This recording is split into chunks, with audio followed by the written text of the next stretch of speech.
Good day to you. It's Tuesday the 7th of February. It's snowy cold in Stuttgart, and today we talk about transparent conductive film and the motivation to make them not with ITO. Minute Material Innovation Nanotechnology Talk. Yip, yip, yip, yip, yip. But before we start to talk nuts and bolts, please let's check the BCGGdge.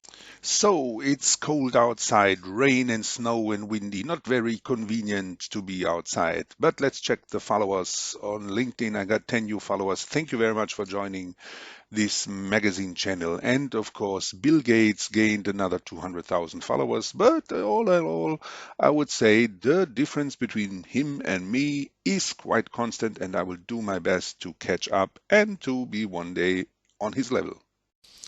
So before we start to go into details, a bit in details, is why I'm interested to talk about TCF. First, what's a TCF? A TCF is a transparent conductive film.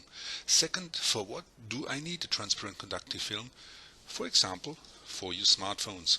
So actually probably not so for your smartphones, but for the I/O systems. The touch screen is working with a transparent conductive film, which is mostly made of ITO, indium tin oxide, which is a rare material.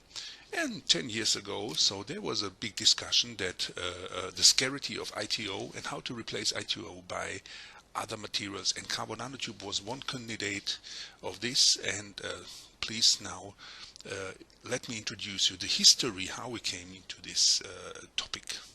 So last week I told you that we try to use or make transparent conductive films out of PET bottles. And what was our motivation for this? The motivation is, of course, to having an environmental friendly and sustainable life by refusing, reducing, reusing, and recycling materials. And one material which is very rare is ITO.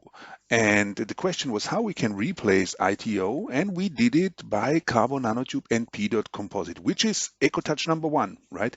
So this means we can make an ITO-free touch display, and the benefit of this technology was mostly not only the touch function, the benefit was that the energy consumption in the application of the touch film was much lower than in a vacuum process.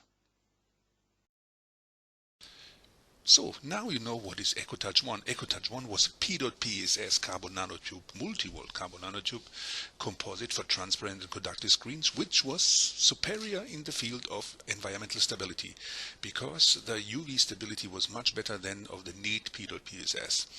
But you're surely interested to see some graphs, and in the next exposition next week I will show you the graphs of EcoTouch 1 and why we made EcoTouch 2. So this is for this week. I wish you a great week, have a good time, and see you next week. Bye bye. Minute Material Innovation Nanotechnology Talk. Yip, yip, yip, yip, yip.